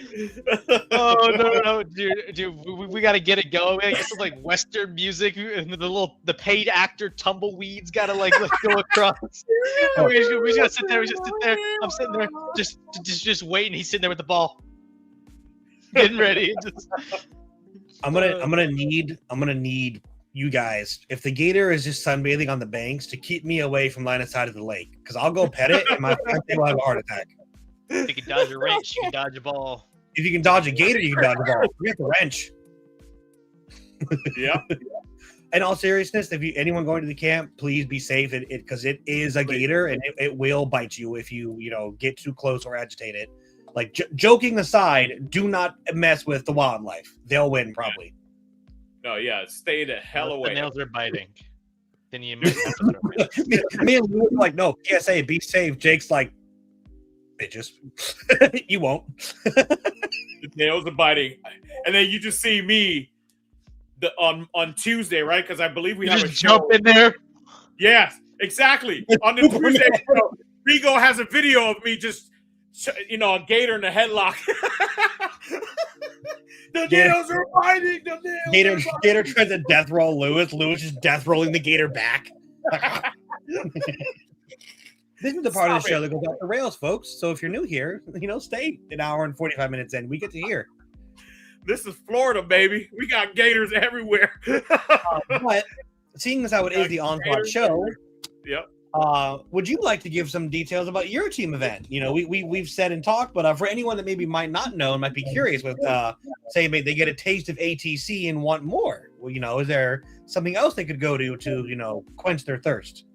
Well, we actually have another show that we're going to do live again on the 10th and talk a little bit about Onslaught Training Camp. But yes, to answer your question, Regal, thank you very much. So just a little segue, right? So people understand exactly what's going on. We have Onslaught Training Camp that's coming out in a couple of weeks. What week? The week of March 14th and 15th. Now, this regardless of what you have heard, the 13th is not an actual you have to mandatorily or obligatory and show up, right? So you don't have to be there. It's just a social day for us to just hang out, enjoy all the activities and amenities at the event. There's also going to be an introduction when everyone walks in. So you'll have a nice introduction and invitation to walk into the event and show you around to your rooms, things like that. There will be freezers for anybody who needs to refrigerate anything. So you can bring just about anything that you need. If you want to bring your PlayStation, your TVs, if you want to bring, and please bring linen for full size, blankets and pillows. It is very much so a camp in a hotel. So you get that camp vibe, but the outside is very, very nice. So. I'm so sorry. I know you said linen, but my brain processed Lenin, and I'm like, just putting a fucking hit out on a dude to bring him to the camp. Yeah, but yeah, bring your own bed sheet. They are full size, so it's full size mattresses. Yes, please bring your linen. Linen, not Lenin. Are there pillows, or does that include we need to bring our own pillows too? No, you should. Yes, bring your own pillows, bring your own blankets and stuff like that. They do have receptacles, of course. This is not like some Amish location, with all due respect, but it is very progressive. There is a lot of things there you could use. A lot of receptacles. They have a bathroom, a beautiful bathroom, very large bathroom, and they have additional bathrooms as well. There's kind of like if you ever go to a gym and you have additional bathrooms and stuff like that. So locker rooms. Also, there's volleyball. There's gaga ball that we were talking about with Jake. The volleyball, the dodgeball, potentially basketball and swimming pool as well, as long as it's cool and we have the opportunity. There's going to also be a very large shout out to Objective Secured sponsored barbecue event on Saturday. So that's going to get an opportunity for everyone to sit down, have barbecue, and converse with one another, and just learn who everyone is, right? So come out there. We're going to start the barbecues around 7:30. Come and hang out and enjoy some food. All the food is going to be taken care of for you. There's going to be vegetarian and vegan meals as well. So we'll take care of all that. But yeah, it's super exciting. Go check out. I'm actually going to put the link right now where you can go to the website and go check out the information on my website and see how much it costs there. It is $1,500. The early bird has sold out already at this point. So it's $1,500 for a 5-person team. But this also includes lodging, food for all 6 of your meals throughout the entire weekend, all the amenities, activities, and not least, but also to mention, you get to play 40K teams as well for the weekend, right? So a pretty sweet deal. And if you have, a significant other, or maybe so, like you want to bring a like we were talking about for ATC, an extra person to kind of sub in if something happens, someone has to leave from personal emergency or whatever. I believe that is $100 extra per head. Yes, it is. If you want to bring every individual person there, get fed, they can stay there with you. So that just takes care of all their food throughout the weekend. So and we'll have salad bars for every lunch and dinner as well. So tons of food. Yep. And as was mentioned, it is not encouraged, but it is a point to make. If you bring alcohol, keep it out of sight. The Rangers will, have take issue with it. Yes. Yep. Bring whatever you want. Just exactly right. Mum's the word. So. I would also just say, if you're going to the event, please read the player packet. It has the schedule in it. It has, a lot of the useful information, and there are, roughly 50 to 60 of us and one of him. So, just do your due diligence. Make sure you're not caught unawares by something. And most notably, I thought round 1 started at 8:30 and starts at 9:30, or even worse, vice versa. You sleep in and you're DQ'd from the round because your entire team woke up an hour late. Just avoid all of that. That's not good. No one likes that. Lewis doesn't like that. You, of course, aren't going to like it. So just, prepare yourself and your team as best you all can. And on that topic, right, make sure the windows that we have allocated to eat. So all of you who are on the captain's channel on Discord, for those of you who are those times on there, those are hard times, meaning they cannot be adjusted because they're already locked in with the venue itself, and they will only have an attendee for an hour for each one of those. So grab your food, have someone grab your food for you, whatever it might be. But yeah, I want everyone to participate. Hopefully everyone can come and have a great time. But this weekend is ATC weekend, is JD's weekend, so I can't wait for ATC. Very honored to be a part of that and continue to be a part of that throughout the years. So everyone check out ATC, and hopefully you can see us in about 2 or 3 weeks at the camp as well. Yep, and if you've never been to a team event, ATC are great introduction events. JT runs a very, very JD, but very professional show. He also makes sure things get done on time. Like he said, but I asked him, he said the most important thing is time. Yes. He does not play with times. He is very nice. He's willing to work with people, but he's not willing to inconvenience, the 60-ish other guests there, 90 other guests, because 2 people are playing a slow game. Yep. So yeah, just but it is it is wonderful. He, again, as accommodating as he can be without starting to give advantages to any one person or team. And Lewis will be there too, so you can buy him drinks and watch him get progressively more inebriated as the event goes on. I'm just the cherry on top. I'm just the accessory to the event. Yeah, you get shots for bribes. We know. They go out buy you a shot. Oh yeah. Look at you. You're the Olive Garden breadsticks everyone fills up on before their actual meal comes in. They might be looking forward to the meal, but did they actually eat it? No, they're here for the breadsticks. Shout out to Anime Squirrel, as always, a very valued, super supporter of our channel. Love you, man. I might just do that for one of these shows. Yeah, General Florida, man. And for the Anime Squirrel, will be at the camp as well. So you get to meet him finally, put a face to the name. Much hard. And Jake as well. So if you're coming out to camp, you're gonna meet all 3 of us out there. Come by, stop by the table, say hello to all of us. So we're gonna head out of here. It's been almost 2 hours. We love you very much. I want to go eat. I am hungry. But if Jake has something to say in Regal before we head out and I do my outro, please do so. Definitely swing by the camp. I'm super excited to meet everybody. Dodgeball ones are always accepted. I'm always down to run it. No exceptions. They will always be there. I'm all for it. I'm all for everything.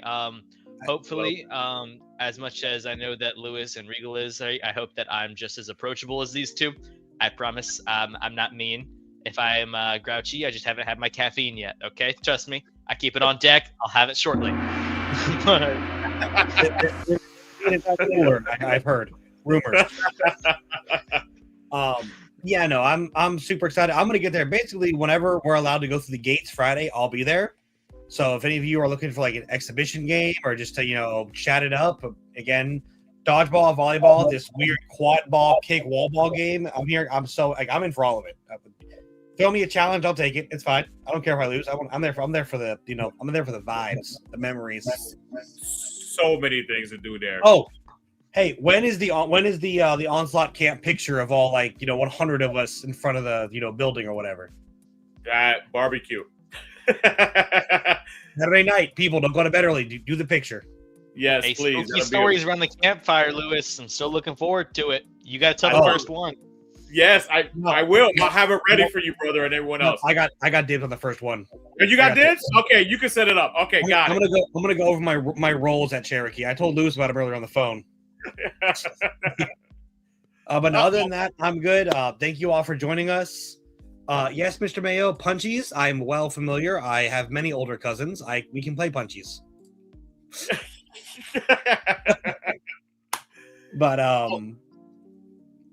Also, thank you, gentlemen, so much for everything. And please, I want to ask you all, do me a favor. Make sure to like, share, and subscribe. It would mean the world to all three of us. We put in a lot of hard work doing this for the community and just making sure that we're sharing that with you every other week and being a part of your world, right? So I appreciate you very much. Hopefully, I've seen the numbers and I'm hoping that a lot more of you start to subscribe. Thank you very much for this content, for watching this content rather, and hopefully we can continue to make more great content for you. With that being said, Onslaught Gaming 40K, victory is just a strategy away. Good night, everyone. Good night, everyone. Thanks for joining us. Bye.